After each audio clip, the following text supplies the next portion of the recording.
All right. Hello, beautiful people, and welcome back to my YouTube channel, A Radical Relationship. If this is your first time joining us, be sure to hit that subscribe button. And if this is not your first time, welcome back. Here at A Radical Relationship, we are talking all things faith and all things lifestyle. First, just want to say thank you all so much for all the love that was shown on my last video, navigating life seasons through each phase, dating, engaged, married, for me separated and all of that. So thank you all. It's definitely like, you can have so many fears about putting yourself out there, and so I appreciate just all the empathy, the return vulnerability from people sharing their stories. It is very much appreciated. So I'm going to continue in that vein a little bit and talk in this video on the topic of don't allow life to harden you. Don't allow life's circumstances to make you hard. So I'm going to read a scripture to start off that has been one of my favorites during this season. It's in Ezekiel chapter 36.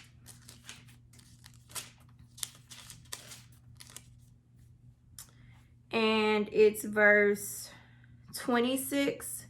I'll start in 25. He says, "Then I will sprinkle clean water on you, and you will be clean. Your filth will be washed away, and you will no longer worship idols." Verse 26, and this is my favorite. "And I will give you a new heart, and I will put a new spirit in you. I will take out your stony, stubborn heart and give you a tender, responsive heart. And I will put my spirit in you so that you will follow my decrees and be careful to obey my regulations." Verse 26 is that jam, okay? He talks about taking out the heart of stone, giving you a new heart of flesh. So as I have worked through just the different emotions that I feel around my circumstance and worked through fears of the future, my fear hasn't necessarily been about not getting married again. That crossed my mind a few times, but that isn't where I rested. Where I rested was, can I ever give my heart again? Can I ever completely 100% give my heart again? And even saying those words, make me a little emotional inside, because I'm like, look, I had to do enough work trying to give it the first time, and that gets jacked up, and I need to do it again. It's a call to trust God. But the lesson for me, as I continue to work through it, is, will I allow this situation to make me hard? Will I allow it to make me closed off? And this topic came to mind because I was tempted with that this week. And so let me talk a little bit about what that looks like for me.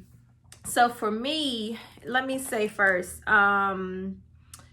so there was this important quote from my counselor, and I call it a quote because it's what she said, but something that she said that it stayed with me. And she said, "Hey, Shell, I feel like you keep adjusting your behavior to fit his MO."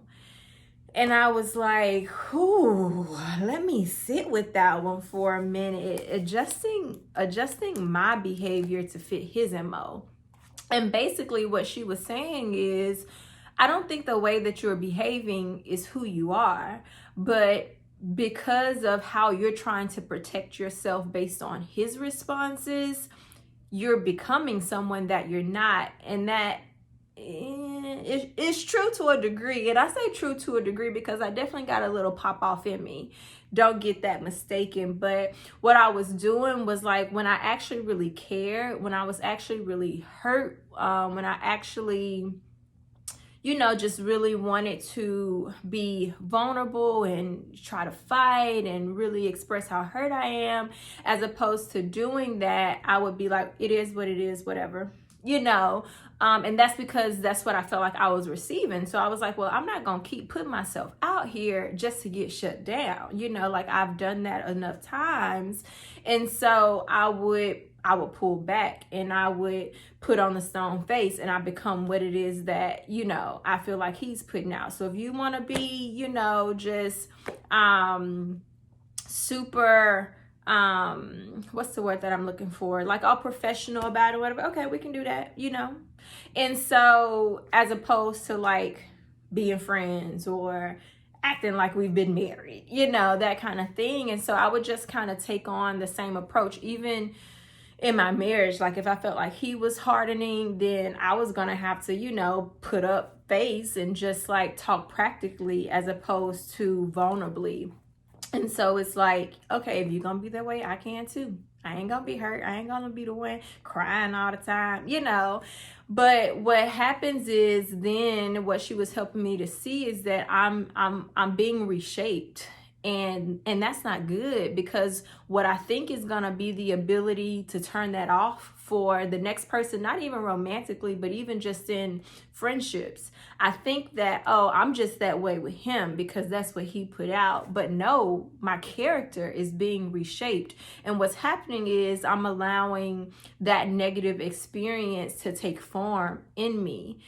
And I was just like, I do not want to be that person. And so I've spent nights bawling my eyes out.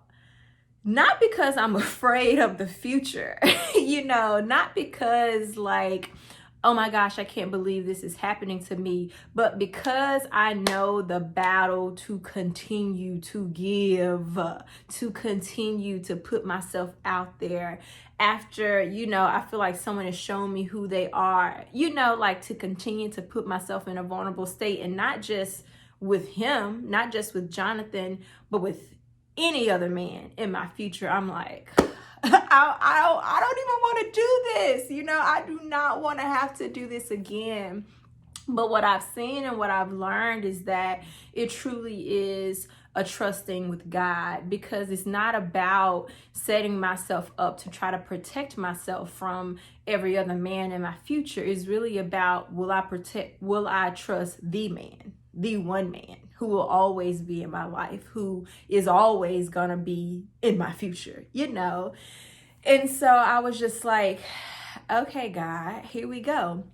And, you know, my counselor, she's going along with it, you know. She's like, okay, so when someone else comes along, you know, at what point do you decide when it's safe? And I'm like, well, you know, once we get to talking or something, I'll see kind of how it's going and I'll know, you know, when it's time to open up. She's like, what determines that though? At what point has someone proven that they're safe? What are you looking for? Like, because if you're looking for him to not hurt you, you're going to be in for a rude awakening, because everybody's going to do that. It won't be the same level. It won't be to your detriment every single time, but like, that's going to come with any relationship. So what are you looking for him to indicate, you know, they're trustworthy? Because what I'm doing is I'm trying to create the new criteria, you know, because in my type A personality, it's okay, what's the new criteria? What do I need to be looking for that I missed last time? But she was like, honestly, Shell, if you put your hope in an unwavering God, in a trustworthy God, in an unchanging God, you don't have to ever worry about that, you know, because when it happens, there's going to be one constant in your life, and it's the God who is your rock. And I was just like, wow, sis, like you are really getting me together. And so what has been a tremendous help since having that conversation has been, okay, so I need to be looking for the ways that God is faithful, because he is faithful. And so even when it's not looking like what I want it to look like, he's faithful, you know. And so that's what I need to be setting my eyes on.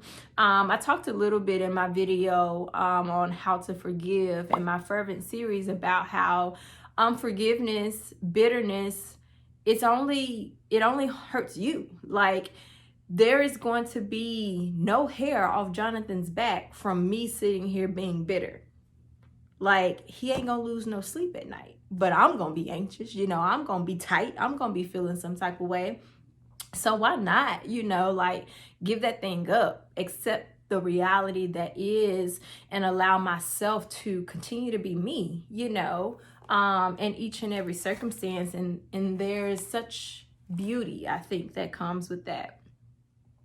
I was, as I was writing my notes for this, I was reminded of this little picture online that I saw that one of my friends posted, Kristen, and it was the egg and it was the potato, and it said, like, the same water that hardens the egg softens the potato, be the potato.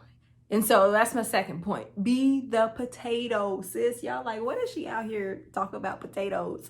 Be the potato. Like, life is the water, right? There's going to be so many different circumstances, and you get to decide which one you're going to be in this scenario. Are you going to be grimy and hard and bitter and tight and not able to enjoy the next thing because of this situation? Or are you going to allow this to be the potato? Allow this to allow you to be the potato. Y'all get what I'm saying? But, like, are you going to allow this to teach you and to mold you in the other direction, to see God's mercy, to look for God's grace, to see the ways that God is faithful, to draw closer to God during this time, and to be intentional about what is it that God is trying to teach me, because I want that. And again, like I said in my last video, when I started to ask that question, that was the game changer in my life. So be the potato.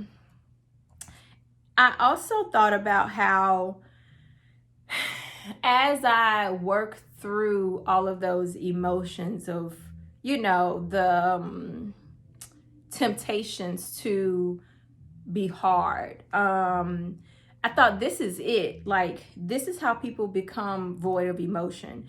This is how people develop this me against the world mentality. This is when people start to shut people out, when they get hurt and they have a choice to make around if they're going to open themselves up again. And so I, have thought long and hard about these things, and definitely about just like what I hope this looks like the next go round for me. And I'm like, man, I don't want to be that person. First of all, like, anybody else who comes into my life, they don't deserve that. Like, they don't deserve sloppy seconds. They deserve my best. And that's for anybody in life. Friendships, romantic relationships, parents, whatever it may be. Like, don't make the next person suffer because of what someone else inflicted upon you. Like, grow from it. Like, challenge yourself to continue to live fully in the joy and presence of God, no matter what happens. And then my last piece of advice is find a way to channel your energy positively. And for me, it's this YouTube channel. For me, picking this back up has been my way of letting it out in a positive way. Now, there's a lot of different ways you can do that. I was like, you can go to the gun range if you want to really like let off some steam. You can go sit by the river. You can get a little mini vacation. You can pour yourself into work. There are a lot of different things that you could do positively, to just like blow off some steam. But for me, this YouTube channel is like ongoing. So I get to like consistently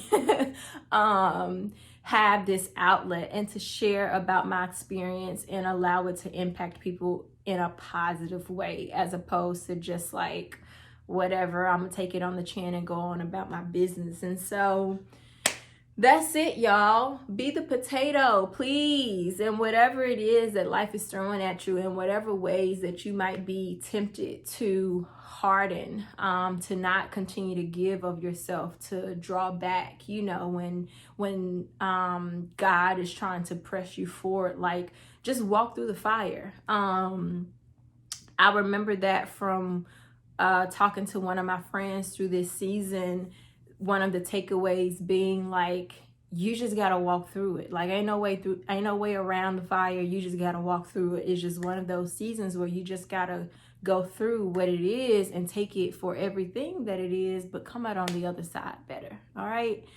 So hopefully that encourages someone. Y'all know the deal. I'm always available. Hit me up. Check out the blog. Check me out on Instagram, Facebook, all of those different things. Would love to hear your stories. Would love to get you connected with other individuals who may be able to relate to you in some way. Study the Bible and all of that. So don't be a stranger, okay? And until next time, we out, y'all. Bye.